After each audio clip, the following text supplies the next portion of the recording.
Are you a notebook person? Me too. Down. Really? Yeah. I have my notebook in there. I do a to-do list every day, which is mentally not well, but it helps guide me. Listen, I have all my to-do lists in Yeah. here. So I'm the same way. Even at the Breakfast Club, I would come in literally an hour early. This is when I was still in school. I would do all my schoolwork for that day online. And then I would write my to-do list for the day, hour by hour, minute by minute, segment by segment. And people just look at me like, okay, girl. Yeah. It's not that serious. But I'm like, you know, it actually is in my head, because if something slips up, I'm like, I should have written it down. Yeah. I always tell my assistants that too. I'm like, can you be right? I'm that person that's like, you're not writing this down that I'm telling you. And then they always forget. For me, they love to be like, can you repeat that? And I'm like, see? Mm-hmm. I hate. And I don't like to that. enforce it really, because I want to be like chill person. Yes. But I'm like, after talking just now with you, I'm like, no, I need to enforce it. Like every time I'm saying something, I need to be like recorded. Mm-hmm. That's my friends and I, when I say phone, wallet, keys, they're like, yes. 2 seconds later, where's my phone? I thought you heard me, girl. Yeah. I Wait, thought what you sign had are it. you? What was that? What sign are you? I'm a Taurus. Okay. You're a Virgo, right? I'm a Virgo. Our sign. Yeah. Exactly. Yeah. No, it makes sense. It's the grounding of it all. But I'm also a Sag sun and a Sag. Or no, a Sag rising and a Sag moon. So it's like either or. Yeah. The Taurus sun keeps me grounded. Thank God. I'm a triple Virgo. Really? Which is really crazy too. I love that. I know. Wow, I really love that. It's very intense. I mean, I'm very intense, I think. I like that though. I don't know. I think people that are quote unquote like intense, that's their like unique thing about them. Yeah. I don't know. Like I hate when people are just like, yeah, their energy's very abrasive or intense. I'm like, maybe that is for you. Yeah. And you can't handle it, but I like intense. They're definitely the most memorable, I think. I think so too. Yeah. Virgos and Scorpios. Yeah. How old are you? I'm 32. Gorgeous. See, 30s look fun. 30s? Yeah. 30s are fun. Yeah. 30s are fun. I didn't think I used to tell myself that I was going to kill myself when I was 30, which is very intense and wrong to say. But I was very much that like super young cunt, like lushful, just like twinkie, like person. I was so ageist. Like I was like telling people they were old. Like I was like very that girl. Because you were into, like, I mean, like you still are now, but like you were heavy into fashion, like early in your career. So maybe that had some type of effect because youth, beauty, etc., toxic standards of the industry. And I was also, yes. I looked up to like also like the people that I looked up to were like Paris Hilton, and you know, simple life is like what raised me essentially. Same. Yeah. Same. And then I was just given so much. I was always kind of spoiled, and so I got to think that I was being spoiled makes you feel entitled, and when you're entitled, you are ignorant, because I think because no one's entitled to anything or anyone. Yeah. So I was very in a different world when I was like super young. I see. When you say spoiled from like parents and like upbringing, or yeah, like I was like it was like, I mean the story that my mom would like love to tell was like, you know, like I was an only child for so long until I was like 7 or 8, so I was really like nurtured. Yeah, the world was yours, girl. Yeah. And the story that my mom always says is like, Tickle Me Elmo. They were sold out when they first came out, and she was like, and I found it in like Indianapolis, and I got it for you for Christmas. And she was like, because I had to get everything that you wanted. I'm like, I never understood no, like I never was told no, you know, which is super negative on a child. Yeah. Because you have no realistic standards of anything. Yeah. But yeah, Damn. that's how it kind of started. So then when do you remember like your first no? Or Uh, like the kind of phase you fell into and you're like, oh shit, like the world outside of being an only child is much more different. And I think it was when I had a crush on this boy in high school, and it was so weird because like he didn't like me back, and I like didn't really understand that because I was just like given everything, kind of, and it wasn't like I do want to be clear, I wasn't like rich, or I wasn't in the slums. Yeah. I was like lower middle class, Mm-hmm. family, like parents were immigrants. But I think that was their like American dream, was making their child get everything that he wanted. Yeah. But the boyfriend thing, when I was in high school, I remember just being like, what? I don't know what this means. And then that continued on when I would like someone. Because people are people. Yes. And humans are humans. And you can't own a human. You can't own someone else's emotions. And you can't own, you can't control that. Yep. So I remember just being super kind of confused. So that was kind of the first kind of encounter like that I had. That makes sense though, and it's funny because I've never heard somebody else vocalize that, because I have that same problem too. Yeah. And I think for you, like, I resonate with you a lot because like it looks like when you have a goal, like you'll do anything to get to it. And most things that you want, you get because you work for it. So when it's things that are completely external, beyond you, like another individual and their feelings, let alone, when that happens to me, and maybe you could relate, it's just like, wait, so I could get all this, I could earn that, graduate from here, or get this job, get this booking, but I can't land you. And it's this weird ego thing. As much as I hate to say it, it's a fucking ego thing where it's like, damn. Yes. I've come to the conclusion in therapy of what that actually is, and it starts from your childhood, obviously, for me at least. So Okay, yes, yeah. I completely relate, and I think I'm now in my 30s. I can understand and process a lot more than I did when I was younger. But yeah, so I completely relate and understand that. Interesting. So you're from New York, right? Brooklyn. I see. Okay, so how was like upbringing then? Like you said, you're raised by the simple life essentially in Paris Hilton. How did all that, and then you as a kid, just make you who you are today? I think, well, I grew up in Greenpoint, Williamsburg, and my mom's Peruvian, my dad's Polish. So I had those two I had kind of a struggle with like, who am I? Because I'm white passing, but my mother's side is not white passing, and they have accents, and some people are darker than others, or they're Latin, they're Peruvian. And I'm very close to them. I was always very close to them. My father's side wasn't that close to us. So growing up in Greenpoint, when I did, in Williamsburg, it was all predominantly like Polish kids, and everyone, I think I was like one of 3 brunettes in my school. And I went to Catholic school. Same. Till 8th grade. Oh, girl. And I just remember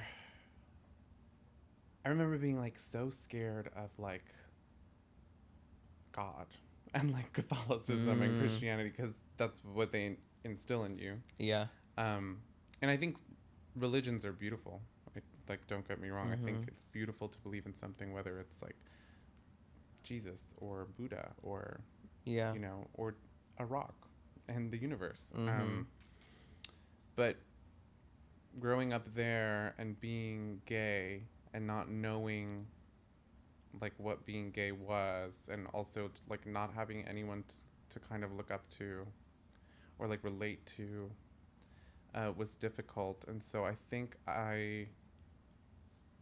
what was also difficult was,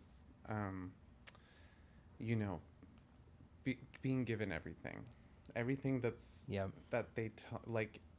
My mom raised me in a way that sounds really beautiful, but it's also kind of detrimental to a child, where I remember she would get me up in the morning and she would like do these like affirmations to me like every day, being like, "Aww. Who's the most handsome boy in the world?" And I would have to answer. I'd be like, "Me." And she'd be like, "Who can do anything he wants to?" And I'd be like, "Me." Yeah. So like you're telling your child that, and it's like beautiful. But then stepping out into the real world, there's so much around you that can negate all of those things. Yep. And being gay was one of them. And just like you're being made fun of, you're being put down, like you're being told that just who you are is wrong. But then inside your house, you're like, no, but I'm being told I'm perfect. Yeah. You know? So I think dealing with all that I had to find some sort of escape. And I just always remember being I was definitely creative. Like my mom and my dad nurtured me in that way. I was an artist since I was very young, and they put me in every type of extracurricular activity I could be. That's my mom's side, because she's also a Virgo. Oh, okay. So Virgo mother, got you, is intense, but a Virgo mother. She's amazing, and I'm so grateful to her and my father for like nurturing my creative side. And I just always remember leaning towards the arts, and that's kind of how I found my outlet. I used to like watch Disney movies and draw all the girls. Aww. And I would just like draw them, and I was always attracted to like Ursula, or like these like high femmes, and just like the glamorization of like kind of like villains, or because I mean all the villains in Disney were gay. Yeah, exactly. They're gay, trans, even Cartoon color. Network, like him and Powerpuff For Girls. sure. Yeah. And it's like, it's really crazy when you think about like why they're doing that, but it makes sense why I was drawn to these characters. So yeah, and then I was attracted to that, and then I got to high school, and that's kind of when I started to think about like clothes. And actually no, it wasn't high school. I'm like getting my years mixed up. But yeah, that's kind of how it was. Interesting. Growing up. Okay, so then when you go to high school, how were you in high school, considering you came from, you know, elementary school, middle school, where you had to live with the like juxtaposing feelings of like, love that word. I know. I was like, I love that word. I was praying I'm about to pronounce it right. Yeah. I'm like, please let me not flop. But like, how did you, like in high school, where were you in terms of like your status of feeling those juxtaposing feelings you had to live through with in middle school and elementary school of like, I'm perfect at home, but I'm this and that to everybody else outside my safe haven? Where were you in high school? Because for me, and I see it now in the city, it's like the whole thing of like, you know, all of us kids who are like essentially like losers or called the F word or whatever, once we grow up is when we're like, we kind of get cynical towards our past, and we're like, we'll show them. Were you at that phase in high school? Or where were you if not? I think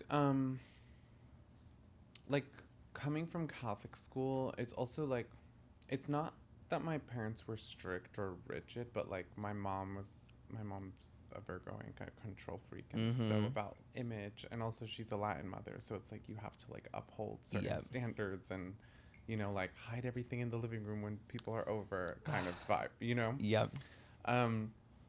When I got to high school, I went to LaGuardia High School, which is the performing arts high school. Mm-hmm. And I remember I applied, I was going to go to an all boys school, Xavier High School in New York. My mom wanted me to go there. She wanted me to go to Regis or Xavier, which are Catholic all boys high schools.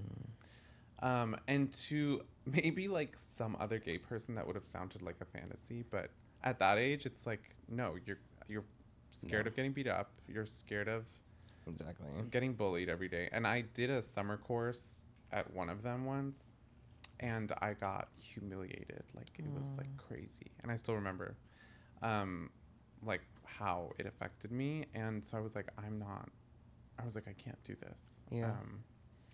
And so my mom was the one that heard about LaGuardia, and she got me to apply.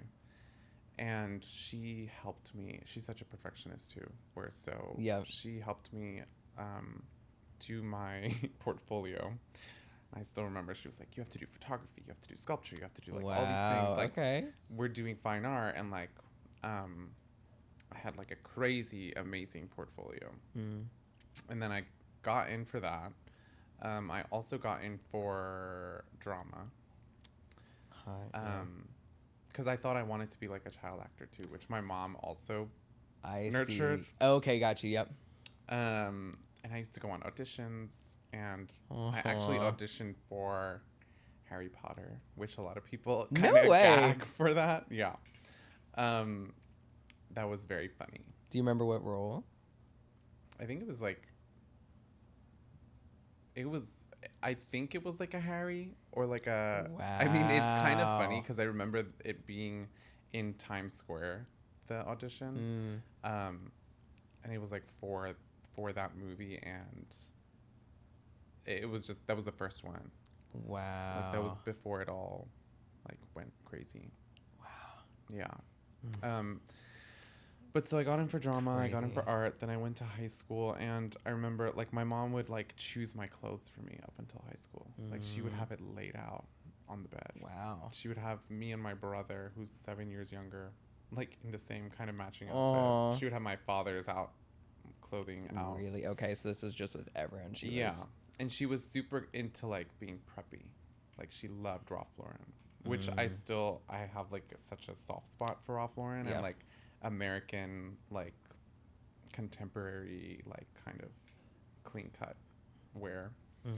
And so in high school, I fully it was the first time being in a public school and seeing so many different kind of races or types of people or just so much kind of openness.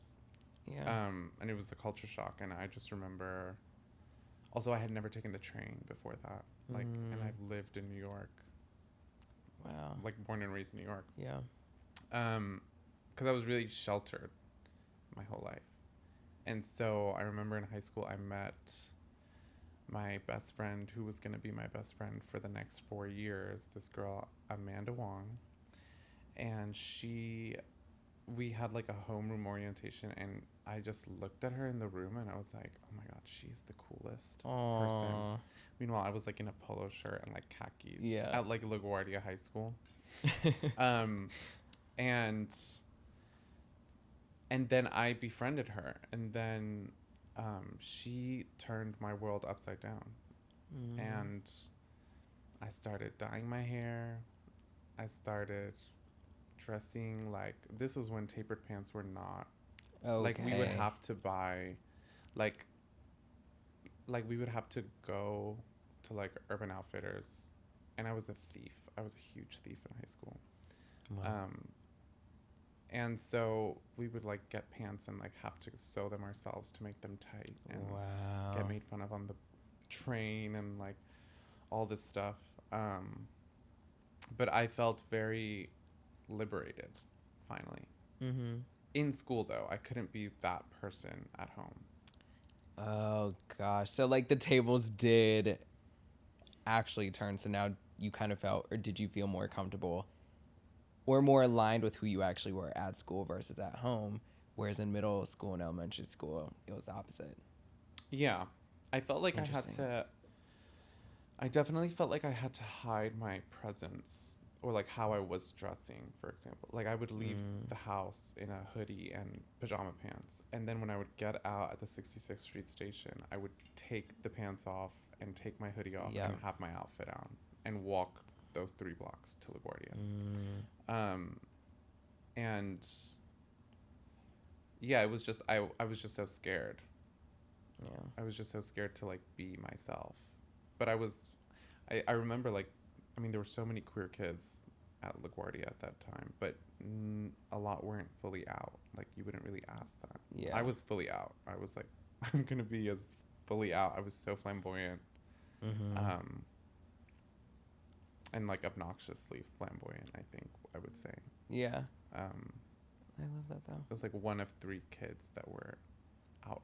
Really? And you would think at like an art school, it would kind of be like the line would be much more fine and poignant. It's also such a different time. Yeah, exactly. Like that's another thing where I like now I'm like, whoa.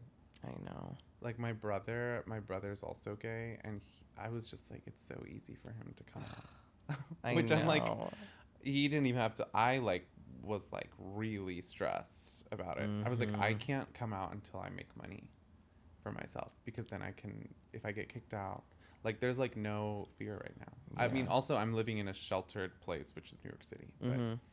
But I know what you mean though. It's like now in elementary school, it's like, it seems like the gay kids are like the cool ones. Yeah. You know, like when I go back home to Maryland, I'll walk in an Ulta and suddenly I'm, you know, yes mama down and everything. Yeah. And I'm like, damn, this is not how it was in elementary school. No, it's I couldn't walk into Claire's or Justice. Right. It's shaking. Beautiful. I'm really obsessed with where culture has gone, and just like visibility, because you don't realize how important it is until like you have someone to look at. Yeah. Which you don't really have that. I didn't have that. So yeah, that's kind of how the high school experience was. Interesting. And so when did you end up coming out? I came out, I think I was 16, and I remember I was at like a pizza place in New Jersey with my mom, because my mom and my father moved to Jersey in the middle of my high school career. Wow. So how are you? Or education. How are you getting to LaGuardia from Jersey? So that was really painful, because like I had to commute to LaGuardia from Jersey, and you have to have a New York State address. Yeah.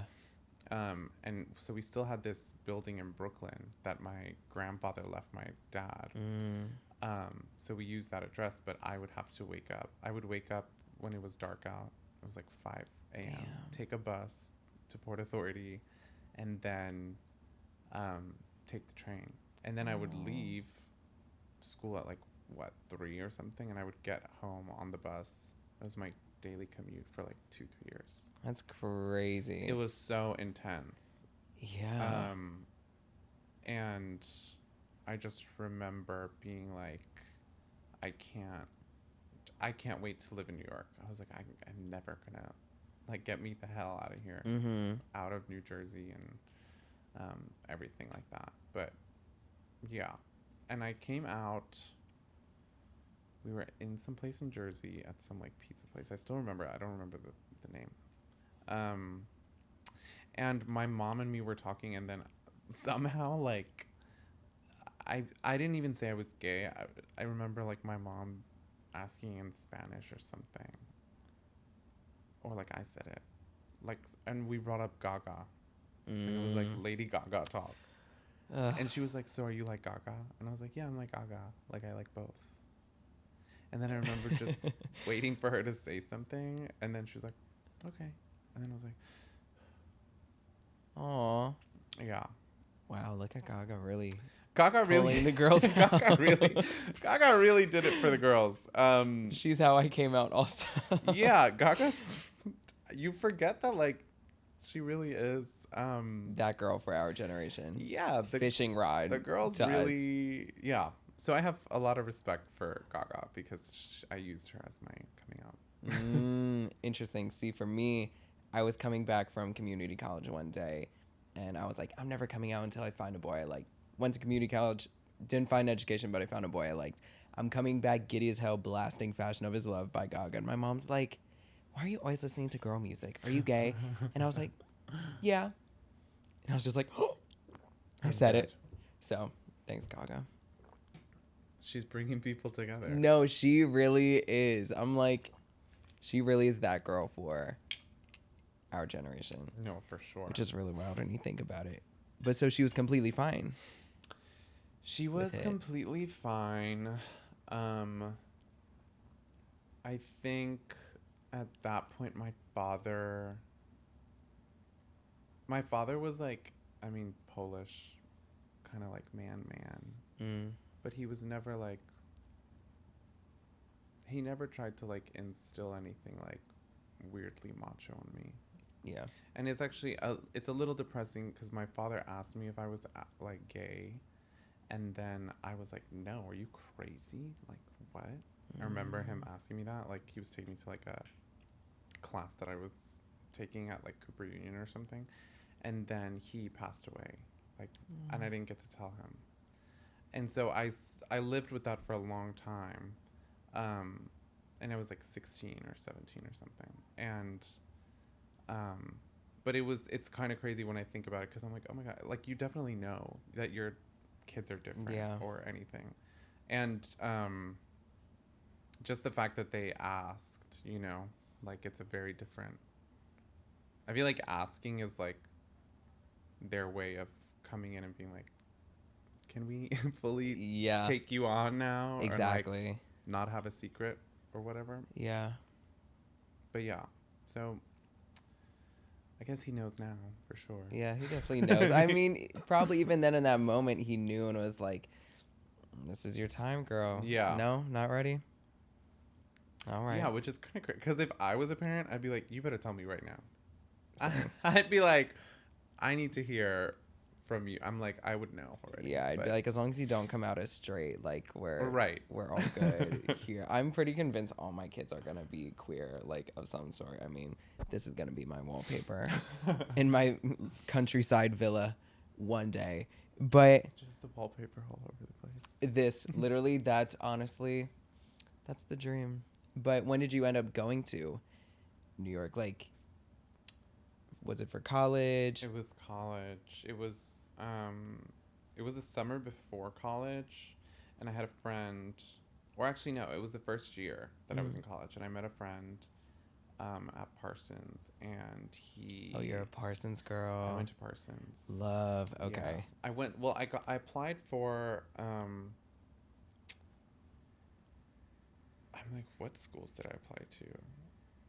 Well, I applied to Cooper Union because I wanted to be a fine artist fully, like down. I used to do, because in high school I was a fine artist. Yeah. But all I would paint was self-portraits. That's all I did. I see. Okay. I was like, if I'm gonna be an artist, I have to have like a thing. I didn't know you painted and you drew. Wow, that's amazing. Yeah. That's crazy. But I've always thought like that. I've always thought like marketing, which is something that I realize how valuable it is now. Yeah. And so I applied to like Cooper Union, and it was obviously way too conceptual for me because I was like sitting in these classes and I was like, this is really not. Yeah. I was like, we're looking at like a dot on a piece of paper. So much words, no drawing. Yeah. Yeah. And I can like appreciate it now, but like when you're young, you're so like, whatever. You're either there or not. Exactly. And then I applied to FIT, and I was convinced I was going to FIT because I was like, it's cheap. Like my parents can't afford college. I always thought about that too. Like I'm not gonna go into debt for school or make my mom pay for something that like she can't afford. And then I applied for Parsons, and then I got like a full scholarship, which was really nuts. And yeah, and so I got there and I studied fine art and fashion at Parsons. And I eventually left the fine art past, and I fully went into kind of like fashion mode. But yeah, wait, what did you ask? I'm like, No, I pretty much asked that. Yeah, like how did you get to New York? Like was it school? Oh, yes, Like yes. school was like the gateway. Like most of us School queers. was the yeah. gateway. I didn't dorm. I thought I wanted to dorm because it's like such a fantasy to just like, oh, you're in New York. But then I was commuting like the first year, and then I met a friend, and then we kind of ended up living together. Aw. And I like lived in his like living room, and he was like super rich. Okay. And I was like, that's the way in. Exactly. Like, you have to find a, which sounds like super manipulative, but like, I'm always like, I told my brother that too when he wanted to move out. I was like, you have to find someone really rich to be friends with. Exactly. And then just kind of get your foot in the door in that way. I mean, Madonna couch surfed when she got here. Right. And look at her now. And that's what I was doing. I was couch surfing, and I didn't even realize. Your blonde so that's ambition kind of moment. how I got to New York, and then I never left. I see. Yeah. Interesting. So at that point, was it styling that was the goal, or was it designing? Like, who did you want to be at that time? Because I think about like freshman year me and just like college era me, and I'm like completely different girl. Yeah. What was the goal for you at that point? I was I thought I was going to be a fashion designer, and then I just also remember being so different than the kids at Parsons. There were like these mean white gays that were so like fashion and so like, you know, like very like very like, it was very the time of like the Rick Owens like kind of like jackets that were like kind of triangle cut here, you know, and like the long scarves, because it was hipster. It was post Misshapes New York. Yep. So everyone was kind of what an gothy, era. hipster, kind of stuff like that. And I was always into like color. So I was automatically like, they were like, that one's weird, you know, because you had to fit into that niche to be kind of like fashion. Which is crazy because fashion is a creative industry. So it's like by me or by you expressing our individuality and our creativity out in our own way, we're suddenly crazy because we don't look like all y'all clones. Yeah. Okay. Yeah. I went to LIM for a year, so I understand the feeling. Because it's a very, like, the fashion schools are very, like, I wouldn't say cliquey, but it's like, there's people there. I mean, I'm sure they told you too, like, the first year at Parsons, they were like, look next to you and look to the right of you. Like, look to your left, look to your right. And they were like, half these people won't be here next year.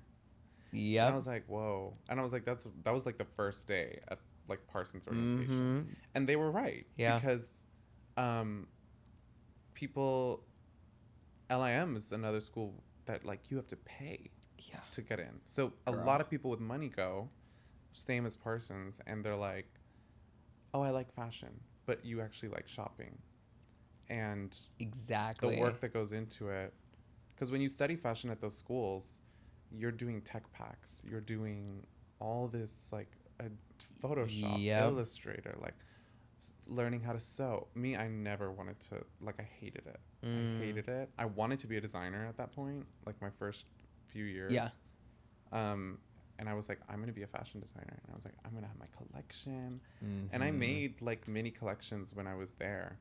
And people would like, I had this one friend that she was supportive, but like she always made fun of me.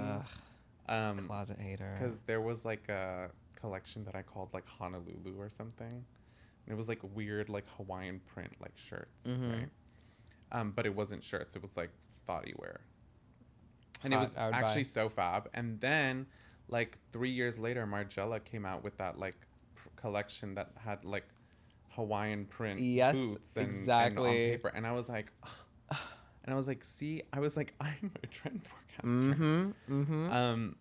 But yeah, I wanted to be a designer. Wow. And then I fell into styling because that friend that I was living with, he was interning for stylists.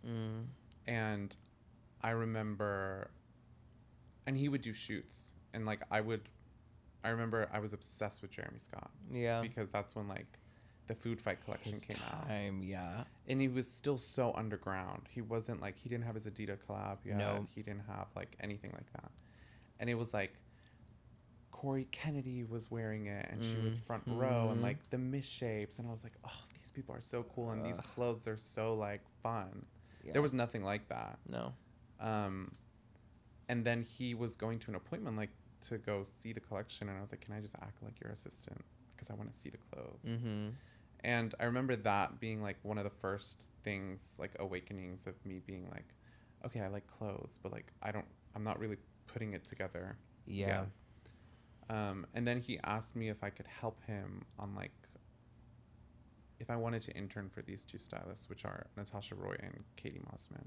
Okay. Who are big stylists. Yeah. Like now when I say that to people, they're like kind of like shocked. They're like, oh, you are kind of like a classically trained girl. Yeah. Yes. And I remember being around, I just never have been around so many luxurious things. And I was like always obsessed with luxury. And I remember like seeing a Louboutin for the first time because it was so like unattainable. And it was like for this shoot for like Harper's Bazaar that I was interning for. And it was like, it was Crystal Wren was this model that was plus size back then. Oh, okay. But like not plus size at all. Yeah, exactly. And I remember seeing this Louboutin and I was just like holding it and I was just like, oh my God. It was like crystal, like nude stocking mesh with like a pump, like crystal at the front. And I just remember looking at it and I was like, whoa. And I was like, I like this, but still didn't tie anything in together because I thought styling was a joke. I didn't think it was a real job. Interesting. Did you not know how you can make what you were studying like for you at that point? I think it was I just didn't I didn't understand how people needed help getting dressed. Yeah. Cuz I was like, I know what to wear. And I was like, everybody has. I would look at people and I was like, I never looked at people like, oh, they look bad or they look crazy. Yeah. I was just like, that's everyone's style. So I was like, you got dressed in the morning. So I was like, why are you needing someone? You know what I mean? Yeah. I literally thought it was like a bullshit job. Yeah. Like for so long. That's why I interned in it. Because I was like, I'm just having fun. I'm not doing this for my career. I see. Okay. Yeah. Yeah, that's the thing. It's like up until you get into quote unquote the industry, it's like you realize how many moving parts there are for a shoot. Styling is one of the biggest part of them. We wouldn't think that though when we're little because we're just like, all right, girl. Yeah. You should already know what you're wearing. And, you know, you think about set design and that and mood boards and stuff. It's like, yeah, girl, there's much more that goes into these. Interesting. Yeah. Interesting. So that's kind of how that started. Okay. And it started, I was interning at that time for those stylists, still at school. I think it was the summer that I was interning for. And then that's kind of when I fell into DJing too. I see. Yeah. So, yeah, I was going to ask that because DJing is so, like, I don't know. I feel like it's so common now, which is hot. I literally texted you the other day. I was like, yeah, I'm DJing my first gig right now. Yeah. But how does that happen? Because now I feel like it, like, literally how I got my fucking deck and my start DJing just now. My neighbor literally just gave me his deck that he wasn't using. And I'm like, oh, okay. I have a gig next week. Awesome. How did you fall into? There's so much. I mean, there's so much competition now. It's kind of nuts. I know. Which I'm like, I said it like the other day to like someone, and I was just like, I'm actually so grateful that I started when I started, because I was going out with my friend again, my friend Mark. He's the one that the rich one that housed you. Yes, that housed me. Love a rich friend. Baby. Mark really helped me. I really love him, and we don't keep in touch, but you know, he really impacted my career and my future. And I'm forever grateful to him. But he was the one that took me out. Like, he would take me out to all these parties. And when I was at Parsons, and I didn't realize what I was doing, but like, when you are hanging out in these circles, and like, we were going to like Kenmare and Avenue and all these like places where like Sophia Lamar was at. Like, that's when I first met her. And like, you know, like all these kind of like downtown kind of the post misshapes era. Exactly. You know? So like all these people were in all these spaces, and I was like the youngest one, basically. I see. Okay. I was like 19, 18 going out. And I remember I had someone's fake ID that worked. It was a real ID. Gorgeous. And I was at Avenue every week with him. Like we would just, it was Models and Bottles Club. That was like the heyday of Models and Bottles. But like it wasn't like tacky. It was like the In downtown kids, like the gays in all black, like wearing all Rick and Antivila Meester. And then like you had like the college kids that were like the fashion, you know, it was like very sectioned off like that. And I remember I was at Avenue every week, and our friend who I became friends with, she was the host at the table. Her name was Nicole. She came to a birthday party, and it was at my friend's house, my friend Veronica at that time. And I was just playing music off my iPod because I was like, okay, it's a birthday party, like whatever. Yeah. And then she was like, do you want to DJ Avenue? And then I was like, I've never DJ'd. Yeah. And she was like, well, if you want to, like, I can talk to them and we can try. Aww. And I was like, okay. I was like, and she was like, it was something like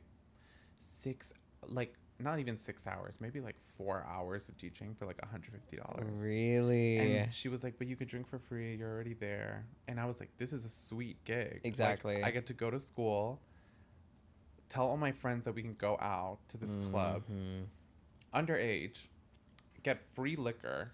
It's watered down, but it's free liquor. Free liquor, exactly. And then I get to play the music. I was like, because my music's going to be so much better than like everyone else's. Yep. I was like, this is amazing. And then I remember I did not know how to DJ. And then my best friend, Luisa, who I'm still best friends with, her best friend was DJing. Like her and him would DJ. Okay. And it was like on software called DJ. And it was very like, you just drag it. And like, really? that's it, on the computer. Got you. Because this was also like, everybody was DJing off computers back then. I see. It was like very that. Pre-Serato, all the other girls. Yeah, well, like the downtown kids, like the downtown, like city kids, like the rave scene was completely different. Okay, gotcha, gotcha, yeah. Like they were, you know, like the ghetto gothic scene and all that stuff. That they were on CDJs. Like they were more manual, formal kind of DJs. And I remember I DJ'd with him. I told him, I was like, can we DJ together for this first gig? And I just stood there and like told him which songs to pick, and he would do it. And then she was like, the next day she was like, oh, they want you to DJ every week, like you have a residency there. I was like, sweet. And so my first DJing residency was at Avenue, and then every other like mega club or major club in New York I got a residency at, like shortly after. Like every downtown club. And I was just like, I remember there was one point where I was like DJing Monday through Saturday every day. Really? And going to school. And I was so broke that I was like, you know, like my mom couldn't support like going to a rich school like that. Like you have to buy lunch because you don't want to like make your own lunch, and you have to buy clothes and the like basic upkeep at those schools is so it's much. A lot. And then you're also in the city too. Literally the most expensive place ever. And you're so impressionable, so you think that all these things matter. You know. And so I was just making so much money. I remember I was like, ooh, this is amazing, and like interesting. But that's how I started DJing. Wow. And I didn't know anything. I was like, really? I remember like the next week I would do this thing where I would ask the DJs before me to like hook up my stuff for me, but do it in a way. I was like, I can't look like I know what I'm not doing. Yeah.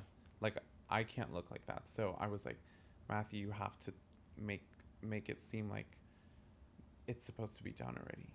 So I was like, oh, this should be done.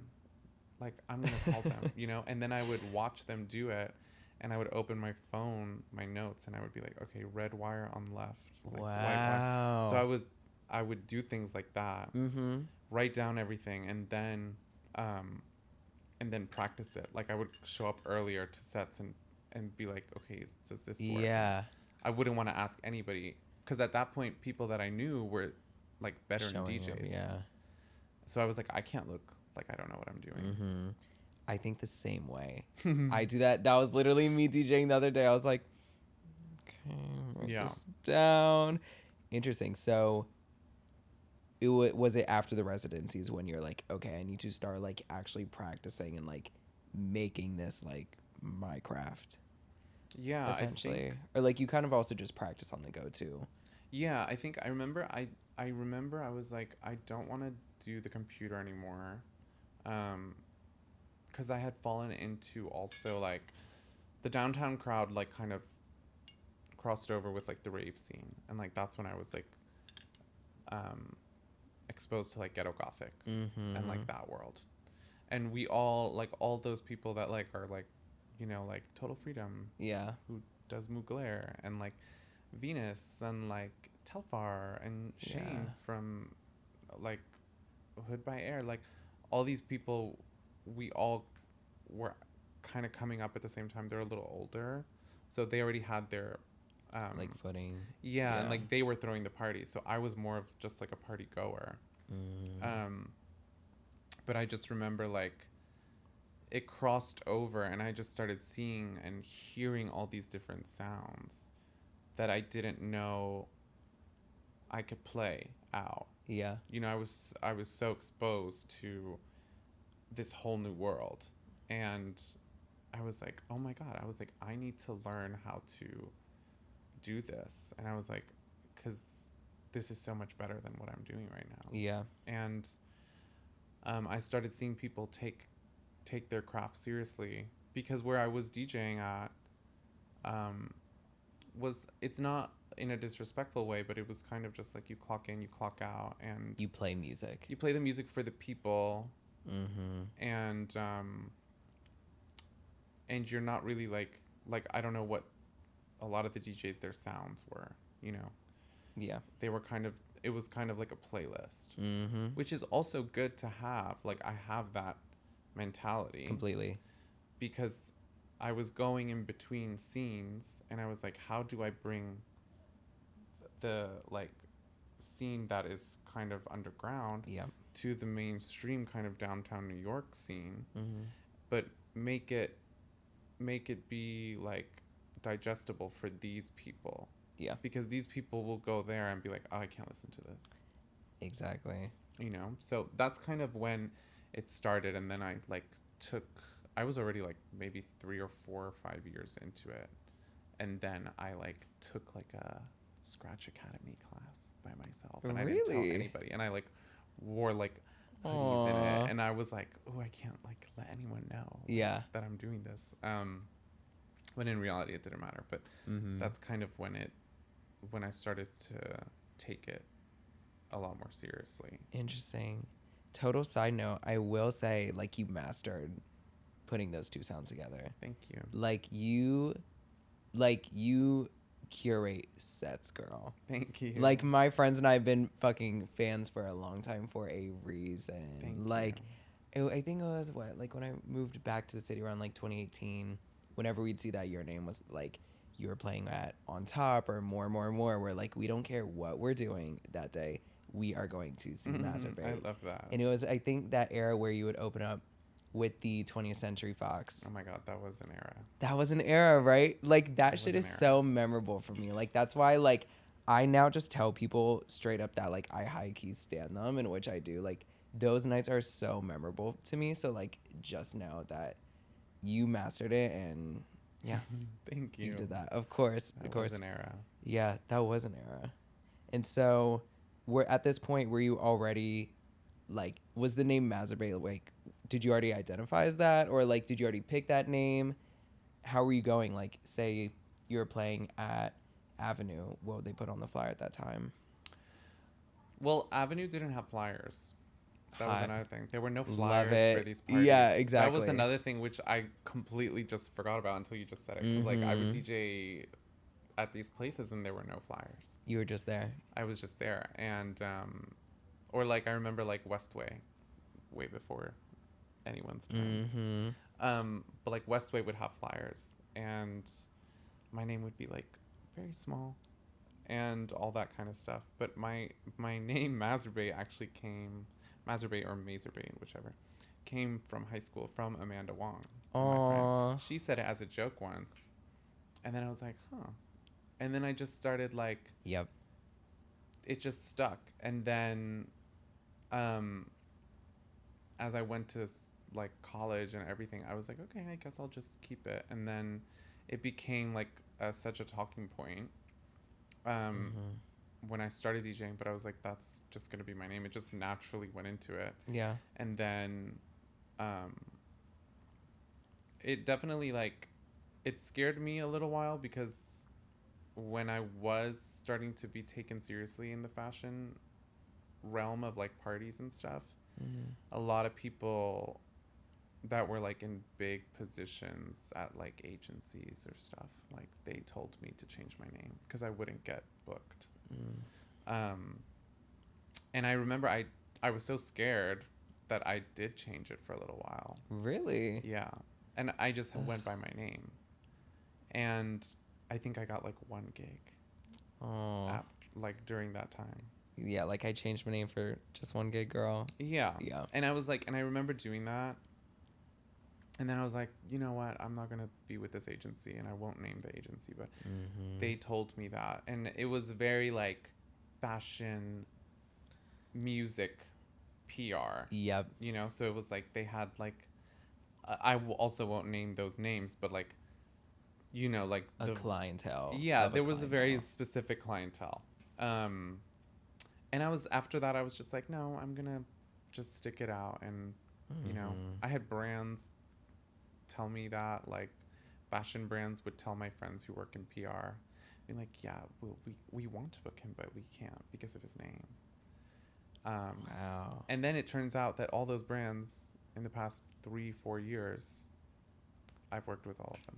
See? Yeah. Exactly. The ones that said no completely just, you know. Came back to you. Yeah. So the name has been there since high school. Interesting.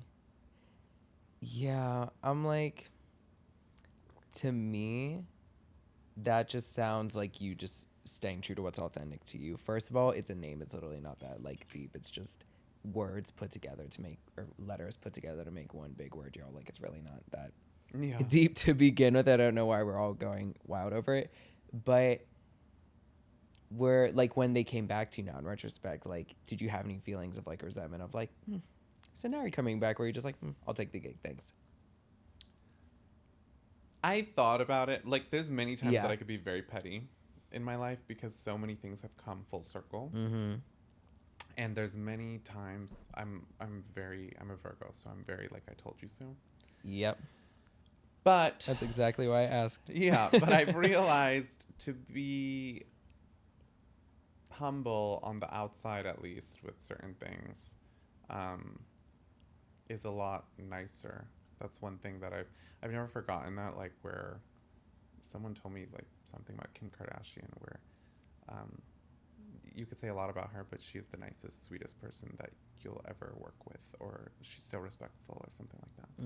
And like, that's her like advice, is like, always be nice to everyone and like be as respectful, or have manners, stuff like that. It's very simple. Yeah. But so I remember that with things that come full circle, in that started out negatively and positively. Yeah. So I do kind of just go in that mode. Yeah. Because I mean, also, like, what good does it do to just like keep on looking back on it in anger, to quote the Oasis song, you know? Like, it doesn't really do much. Some, like, I also now, like, I kind of understand it from the company's perspective. Like, they're just trying to watch their backs because there's so many different degrees of people over them and departments and blah, blah, blah and all that. Do I care that much? No, not really, but I understand it. Yeah. So it's like, okay. Yeah, it's also, I mean, culture has shifted. Exactly. So much. Like, yeah. It's like, if you're not sex positive, then what are you? You know? And exactly. I remember someone told me that. They were like, but your name is so sex positive. And I was like, oh, I guess it is. I was like, I just thought it was like, I was like, I guess, I just thought it was like cute, like, and funny. Yeah, exactly. You know, whatever.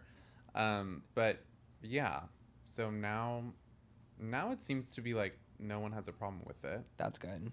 Because I mean, DJ flyers that I see now, some of the names I'm like, what? I like parties too. I mean, like, shout out to Dick Appointment, but like, I'll be talking to my friends Right. out of state.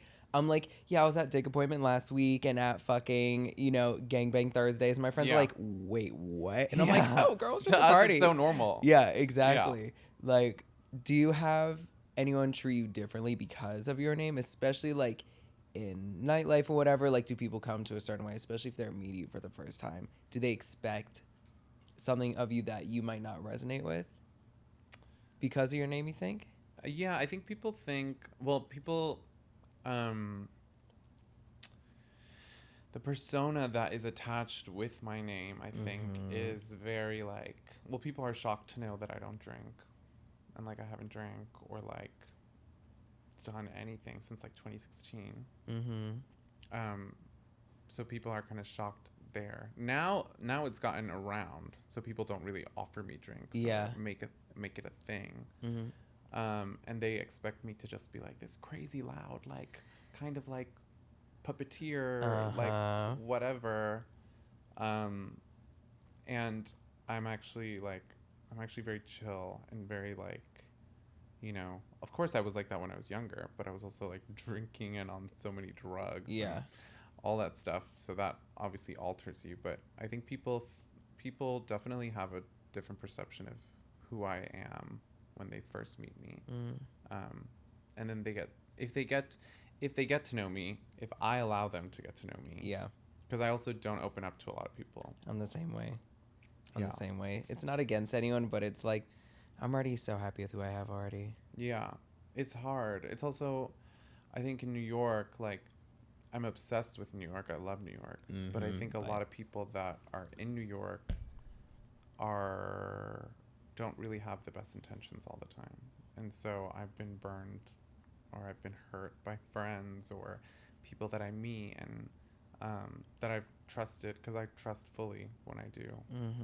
And then it just ends up biting you in the ass, and then you get closed off and all that stuff. So yeah. But I've been better with it now, where I'm like, okay, some people get to see it. Yeah. Yeah. Interesting. See, do you know what your Venus is in? Okay. I mean, I just know the 3. That's what matters. The 3 Virgo. No, yeah, because I was gonna say same thing with me. It's like investing in people is literally such an investment. Yeah. And nothing feels shittier than when you feel like you invested in the wrong person or you wasted a worthy investment onto somebody that wasn't really meant for you. Of course, they've taught you a lesson, but it's just like, fuck, not this again. Especially here in the city, we're all adults. It's like, damn, running into this shit. It hasn't happened to me in a long time, thank goodness. But like, I understand that feeling. Yeah. Yeah, it's interesting. Hurtful, but you live and you learn. Yeah, exactly. So how did you and Tom meet? I know I asked him this, but I want your I'm like, what did he say? Angle. How did we meet? We met because he has his very cute clothing brand, Thomas Corner.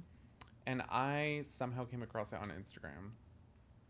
And then I did my whole spam-like thing. Because I was like, I want these things for free. Yep, exactly. And I remember like DMing him and I was like, oh, I'm going to get it for free. Like, whatever. He charged me full price for 3 things. And I was like, okay, whatever. I was like, that's fine. It wasn't expensive. Yeah. But I was just being like bitchy. And then I got the items, and then I remember he followed me after I got the items. And then I went on his page and I was like, why is this person verified? I was like, I don't know who this person is. But I was like, I mean, I guess I'll follow back. I don't know why. I don't follow people back. That's also my trauma. But we learn. And I followed him back for some reason, and then we kind of like were DMing, and then I was like, oh, I'm gonna put him on my close friends. And then I was like strategic with what I was posting, but not really. I was strategic with putting him on there, but then I was like posting about like Galliano fashion shows and Margell and like all this stuff. And that's when we first talked. Was he responded to like one of the fashion show posts? Oh, he got the references. He got the references, and he was like, he wanted to know about them, and I explained it fully, and like he told me that, like, we've talked about it. He's like, I knew then that you were like open because you explained something that like you cared so much about. That's so cute. And then we were like playing the same party in Miami, and I was actually like involved with someone that he knew at that point, and that didn't work out. I see. But that's the first time we saw each other, but we didn't like say anything to each other. Then we were talking when I came back to New York, and he came back to New York, and like we were DMing or whatever. And we saw each other at Basel, like we were both there at the same time. And then he was like, oh, do you want to come to my set or something? And I was like, oh, I'm not gonna like be able to, but like if you want to come here. I was DJing at Soho House, and he came with his two friends, and he was at the wrong place in Soho House for like 45 minutes. No. And I was like, oh, he never came. And then he was there like the last 10 minutes. Oh. And then that was the night that we hung out the whole night, and we walked along the like boardwalk in Miami to my hotel, and I left like 4 hours later for the airport, and he walked me to my hotel. We hung out, and then I went in for the kiss. He was not gonna go in for the kiss, and then I just like pecked him on the kiss, and then I got in my elevator, and I was like, okay, bye. Aww. And that was how we met. And then we like, I don't even remember like how, when, or whatever in New York, but that's how we met. Interesting. Yeah. So throughout the night, like, did you have a feeling you're like, okay, I'm kind of into him. This isn't just like an oomphy from Instagram. I'm kind of like into him. Or was it that moment when you kissed him, you were just like, okay, you know, this better be it. The thing is, before him, I was like, I've only ever been in like one other relationship, and it was very public. Really? And yeah. See, I was gonna say, I never hear anything about you and like your personal affairs and just personal life. It's very Beyonce, like very. I love it. Control that image, baby. You know, I love it. Marketing. Genius. Yep. But I've only been in one relationship, and it was very public. And me and him have so much love for each other still. We're great. But I learned, I was younger, and during that period of time, like post breakup, when I felt like I was ready to date or anything like that, I was kind of fixated on like, okay, this person has to be my boyfriend, and this person, like, I need a boyfriend, or, you know, like all that stuff. And so when you put pressure on things like that, it always ends up badly. Always. It's like, I got one now, time to show the world, put it everywhere on Instagram. I'm now one with y'all in your relationships. And I ended up getting involved with a few guys that were just not, it was not good. Like the works, you know, like people wearing my clothes, like people, you know, like just that's so corny. Everything that like you kind of hear about, but then you're like, is this really happening to me? So he was kind of the first person that I was just like, I'm just gonna have fun. I was like, I don't know who he is. Which was a plus. I was like, I don't want to know anybody. I don't want to know their history. I want like an untouched leaf in the garden. You know, yeah, exactly. And from the moment that we like first hung out, I was just like, this is just not whatever, but I was like, I'm not applying any of my normal ideas on this. No expectations. No nothing. Yeah.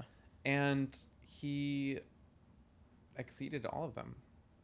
And I was just like so chill about it, and it's still so chill, and it's still so great. that it feels like we've just like known each other for so long, and like we spend every day together basically. Yeah. He basically, like, we live together without like living together. But I really love him. Yeah. I love that though, because it feels like you both know each other well enough where it's like you both are each other's best friends, but you also are partners. Yeah. Together, which is easy to mix up, and like that's where I'm getting now in my own personal life. I'm like, oh, like you don't just want a boyfriend, girl. I don't need a man. First of all, I'm not looking for a man, to quote Rihanna, but like it's like, oh, you actually need to know the person, have a good relationship with each other, work well with each other. You need to be compatible. There's so much more background and foresight that goes into it. Yeah, and to go off that, like for us, I remember we didn't do anything public for months.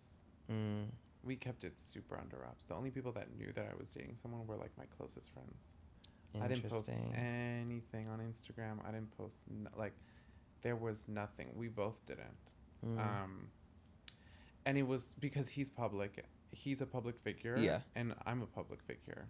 And it's not like to the scale of celebrity at all. It's not. I'm not delusional, but I think within, you know, he's very much in the underground scene, and he's like a budding star.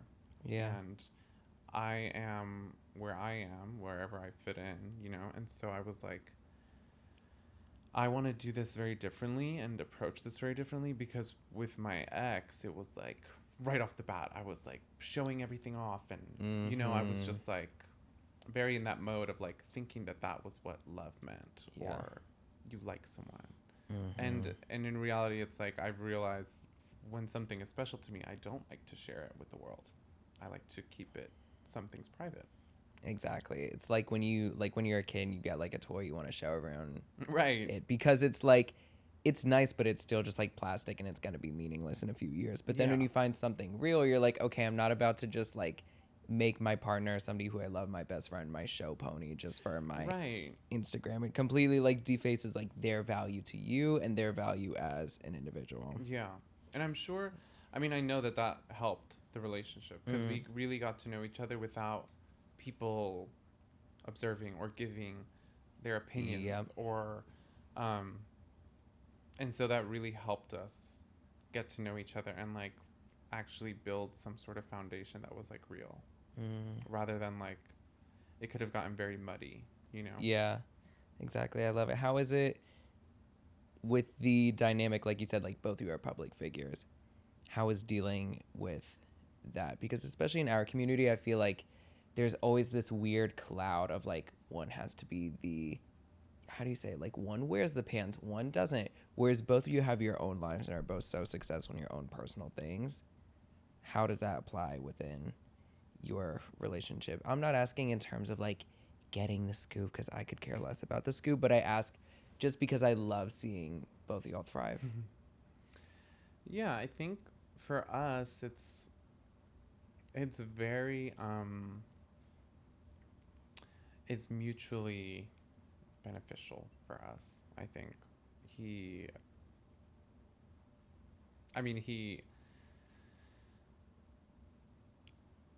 wait, what was the question? I'm like, how was it? How is it? Yeah, I'm like, even I'm forgetting my question.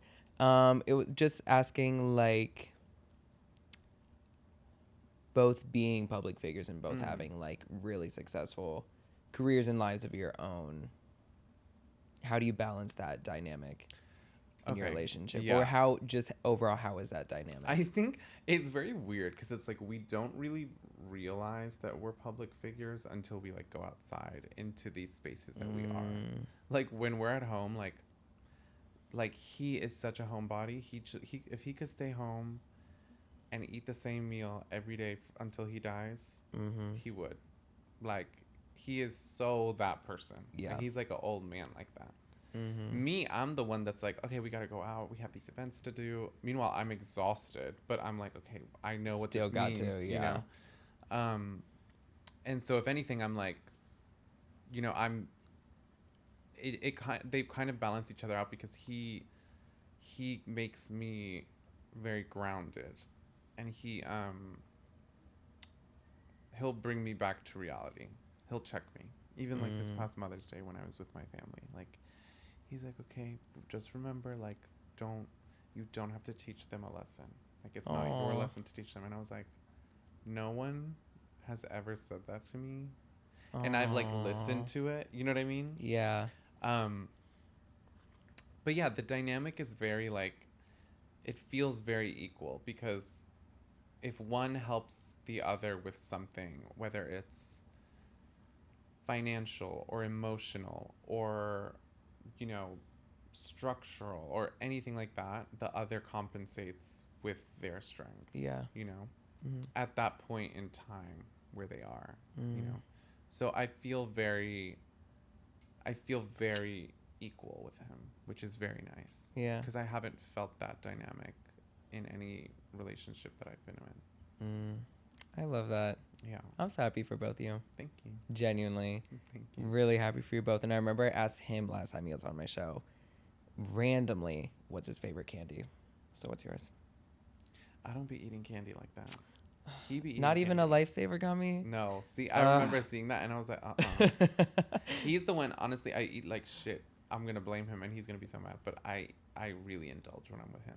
Because I'm like, but yeah, like, I don't be eating candy like that. I'm more of like a cake. Oh, like I a love pastry and a cake Oh, and like stuff like that. That's where I get messed up. But candy's not really for me. See, I'm not a candy girl either, unless if it's like a Lifesaver gummy. Like after the club, like I don't drink either. I'm sober. After the club, going to a bodega and grabbing a thing of Lifesavers as my little. Yeah, that sounds great. Glamour. Yeah. That is glamour to me, baby. But I love a pastry too. Yeah. I love a pastry. I was just at the grocery store saying they have like a little market part of it where they have pastries, and I was like, girl, you just went on a jog. Next week. I was like, not now, girl, but no, I feel that. I only like indulge in stuff like that when I'm with friends or with a certain someone. Yeah. Yeah. Yeah. But I wanted to also complete pivot, and we don't have to talk about it if you don't want to. What led you to your decision of being sober? Because we love everybody. We love people that want to dibble and dabble and do stuff, but also, like, it's really hard to maintain that, especially like in our community, and so many people are drinking and doing drugs, which is fine. But also, like, I don't care. I sound like a granny, but like, people still really peer pressure out here too, and say, no, girl, I know you're this, but have that. How do you maintain that? First of all, what led you to your decision of being sober and living that lifestyle? And then how do you upkeep in those moments when people are just being people around you in certain situations, considering you work in nightlife too? I like to think that I wasn't given the option, but in 2016, basically, but it was my decision. In 2016, I was diagnosed with thyroid cancer, which came out of nowhere. And I was 25, 26, baby, and living my life thinking that I was like the most gorgeous, cunt, young, thin thing on earth. Untouchable. Yep. And then I got told this, and my whole world just kind of collapsed. But I knew that I had to like figure something out. And I was with my ex at the time, and he really helped me, and you know, he was there for me, and I'll forever be grateful to him. And my best friends were all around me during that time. And I remember going to this doctor that I tell everybody about, that I care about. Love. And he's kind of like, I call him my shaman, but he really is just like, he's like your gay, like Italian aunt, you know. I love, yeah. But I was recommended to him after I got, you know, I got my surgery. I was in radiation for it. And then I got to see him because someone recommended me to him, and they were like, he basically is like, he builds superhumans. And I was like, okay. But the thing that sold me was the person that recommended me was like, yeah, when I got into his office, because basically what he does is like, he takes 3 bags of blood or something like that. And then you come back in a month, and then he reads you down. Not just medical stuff, but like psychic. Really? So when he when he met her, right when she sat down in his chair, he was like, "How's the bird?" And she told me, she was like, "There was a baby bird that was living on my patio. There's no one that lives with her." No way. And then when she left, she went home. The baby bird wasn't there. So I was like, okay, I have to see this man. So when I saw him finally, three 3 weeks after the fact that I got my blood taken out from him, the moment I sat down, he was like, "You and your boyfriend are going to break up in 3 months." And I was like, "No." I was like, "My boyfriend, he's my soulmate." Blah, blah, blah. 3-4 months later, we broke up. No way. Nuts. And so he went through like all this stuff. He told me that the cancer there was no familial like pattern, because you only get thyroid cancer if it's familial, like if your parents have it, or you were born in like Chernobyl kind of radiation, which is none of them. Yeah. And he was like, "You got this cancer because you never spoke about the grief that you've endured, and it manifested itself in your throat chakra." And he was like, "I could have saved your thyroid if you would have come to me beforehand." So he basically read me down, crying the whole time in this office. Yeah, crying the whole time in this office visit. And then he told me, he was like, "Oh, and another thing, like, you are not like everyone else now. Like, you have to watch what you do." He was like, "You can't," he was like, "When's the last time you, like, did drugs or, like, anything like that?" I was like, "I don't know, like, maybe, like, 3 weeks ago." Lies, I did it the night before. And he was like, "I know that you did it last night." And I was like, "Okay." So he was like, "You have to stop everything." He was like, "You have to stop everything." And the next day I did. I stopped everything cold turkey. And it was so difficult because I remember that week, it was like Fashion Week. And I was DJing a Jeremy Scott party. And that was my first encounter with people just being like belligerently drunk. Yeah. Like in the especially as a DJ, people come to you behind you. They love to be, all of a sudden they think that like it's their time to talk to you. Not even like requesting songs, but just like talk and like people love to be in the booth. I don't understand it. I don't understand it either. I'm on the floor twirling. Yeah, it's like if my best friends aren't behind me, then why some like fourth person like that came with the friend of a friend is like in the booth? People just like to stand there and just be seen. It's very bizarre to me. It's always been bizarre. People did that at the Rosemont too, and I'm like, you want to stand behind that oh my God, refrigerator? There's no space. Babes swimming in vodka crayons. So yeah, so I stopped the next day, and then I had that gig, and I remember being like, this was the worst experience of my life, and I was like, I'm gonna quit teaching. And I told myself, I was like, I left it. It was at Flash Factory, the party, and I was like, I'm quitting this party. I'm quitting teaching. I can't do it. I can't do it if I'm not under some type of influence. Yeah. And then somehow I continued, I guess, and yeah, it's been ever since. And people, at first it was, I realized in being sober, because sober is such a loaded word, and I think it makes people, my sobriety, when it first happened, it made people more uncomfortable with themselves, because then they project that onto you. And what I realized in being sober and not being able to alter myself was it's terrifying, because it really like leaves you with yourself. There's no one to blame. There's nothing to blame. You're left with your thoughts and your actions fully. You have to really be really, really confident in yourself to be sober and to go out in a city, or in a society at least, that doesn't support that really. Yeah. That's beautifully said. That's the thing. It's like, and you know, it's not to shame anyone for the choices they make and how they, you know, live their lives, but it's like, whenever you bring up, or like for me, I'm speaking on like my behalf, like I'll bring up like, yeah, I don't really drink. it's always, well, okay, well, I need for, to be loosened up and this and that. And I'm like, okay, that's cool. And then I'm still offered a drink and I'm just like, Yeah. babes, it's not that I don't want one. I don't really need one. Yeah. I'll take a sugar-free Red Bull. Yeah. You know? And people are uncomfortable with it. What I realized also, like, in going out, like, friends of mine or people that would be, like, around me when I would go out, Mm-hmm. once they started to know, like, they would be, like, very protective of it around me. Be like, he doesn't drink, don't offer him. Like, to the point where it would get serious, and I'm like, I don't care. I'm like, I don't care that, like, Tama drinks. Like, I have liquor in my house. I'm at the point now where I'm like, liquor doesn't even, like, make me think of anything. If anything, what I want to do is just get, like, so stoned and just, like, take a shroom gummy and, like, pass out. Exactly. Like, I don't want to, like, I've done it all. I was doing so many drugs when, like, I was so young. I don't know how, like, I'm still here.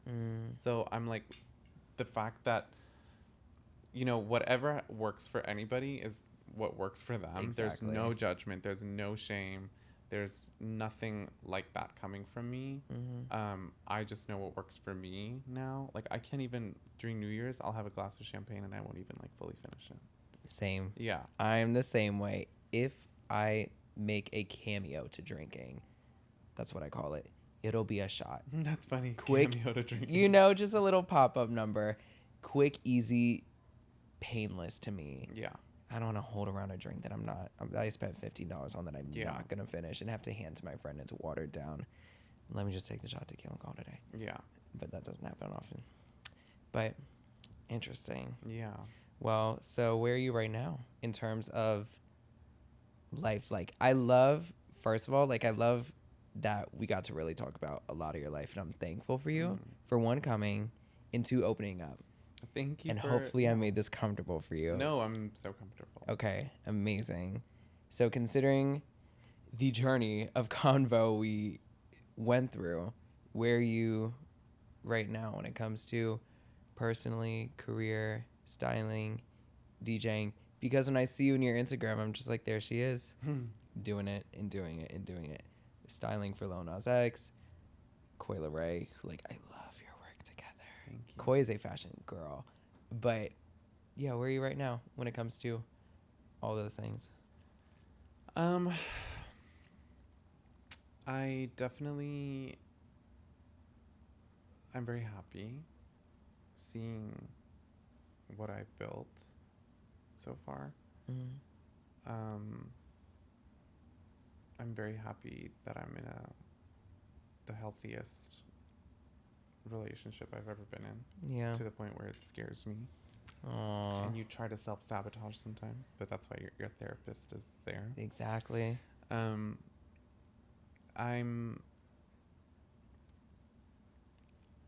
feel like right now there's so much that I've worked for and I'm seeing, and I'm like, I never would have thought that I would get here, maybe even at this age. I never thought that I would be friends with certain people or be able to experience life the way that I'm experiencing now. And it definitely has happened because of my mentality, like how I've changed my way of thinking from when that whole 2016 cancer thing happened, because I was a different person. Yeah. And I'm very happy and I'm very grateful, and I think I'm very cognizant now of like what I do because of how it will affect people around me and people that like look up to me, even though it may sound like, to some people it may sound delusional, or some people it may sound, like I'm full of myself or whatever, but that's also why I wanted to do this, because I'm human. And a lot of people don't get to see that or hear that. And I'm just really thinking about my future now, and just how every decision that I make kind of causes something. It causes an effect, obviously. But yeah, I'm very I'm happy. I'm happy. I'm kind of at peace. Kind of at peace, meaning because work is work, and you know, I love what I do. I'm very happy and proud of the work that I do, both with fashion and in music. And I feel like I've melded the two worlds together. Yeah, you definitely did. Yeah. And I didn't think it was possible. I thought I was going to have to choose one. Yeah, especially now. I was talking about this with a friend of mine. Like, our industry, let alone society as a whole, has gotten so obsessed with the idea of branding, where people kind of brand themselves into a corner. Yeah. And it's like, no, babes, you're the brand. What you do should be what you bring your brand to, if that makes sense. And I think you've done that so well. Thank you. Mazurbate's the DJ. When you're styling, Coi Lerray been Mazur-sized. You know, like, you're in all those different components of what you do. You could have more that you add to your life and to your career, but your personality and what makes you is the constant thread throughout all those things, which I think people kind of lose when they brand themselves into a corner. So as an observer, you're doing great. More than just great, girl. Thank you. Yeah. Thank you. Of course. What would you like offer as advice to like your 25-year-old self? Because I just turned 26. I'm in the endless grinding cycle, broke with expensive taste, the fame era, if you will. This is my keytar that I'm carrying around the Lower East Side. We've all been there. You know, I'm like, I've been there. I did not just wake up one day and like have the things that I have or anything like that. I think my advice to my younger self or to anyone in that age is have fun. Have as much fun as you can. Because that's what I did. Because one day you're going to wake up and fun is going to be really hard to come by. And you're going to have to find different ways of like having fun. Obviously not destructive, but you know, have fun. Don't take things too seriously until you need to. Good advice. Yeah. Well, thank you so much. Thank you. For real. Thanks for coming here. Thanks. I always say it too. I'll like reply it to like stories.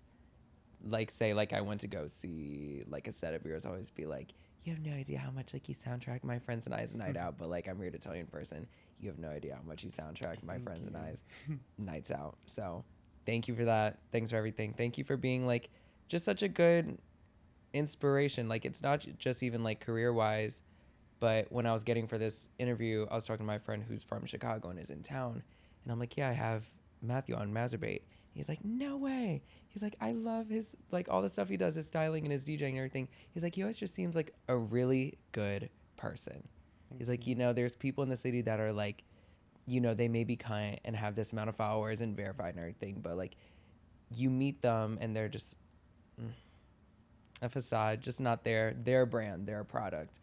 Whereas we're like, yeah, he always just seems like just a real ass person, in which you are. So thanks for always being that. Not that I have to thank you for that, but you know, just extra validation if you needed. Thanks for letting me know. Of course. And thanks for having me. Thank you. You're the best, for real. Thank you for coming on. Thanks for sharing everything too. Of course. Because I know it's like weird. This is like a actual studio with like lights and shit like that with fucking like 4 cameras looking at you. So I it's kind of live, yeah. no, exactly. It's quite glamorous, isn't it? Yeah. I think people come, they think it's me in like a dingy basement with a camera and a ring light. And I'm like, it's no, glam. it's glam. We love it. Exactly. Thank you. Of Hopefully I course. could see you soon next time you're playing or something. Yeah. I would love to. Are you doing anything this summer? There will be many What's things during planned? Pride. Gorgeous. Yeah, they're already coming in, so it's going to be exhausting. June. Ugh. But I will see all of us. All of us will be out together. All in of us will June. be there. I'll Yeah. bring my sugar-free Red Bull and my lifesavers. I'll be there. Thank you for real for coming. Everyone, Of course. y'all can tune in next week. New episode, me, myself, and follow me at Bad Bussy. Follow the Instagram at mm_and_pod. Such a complicated name. That was the only one that was available. But regardless, I'm going to have all your information Cute. in the bio and all that, all the producer technical things and everything. But yeah, we'll see y'all next week. Hope you enjoyed this episode. Peace. Thank you. Of course.